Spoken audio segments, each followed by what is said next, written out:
Hi! In front of me is HUAWEI MediaPad T5, and today I would like to show you how you can disable Google Passwords Autofill.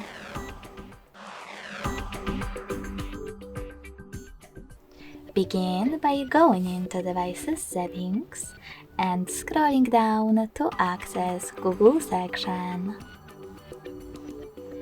Now tap on Autofill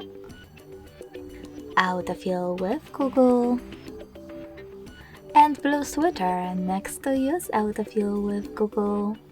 So when I do that, as you can see, my sweater turned gray. That means that Autofill is disabled. But you can always enable it by tapping on the same sweater again. Thanks so much for watching. If you enjoyed this video, smash that like button, comment and subscribe. Bye!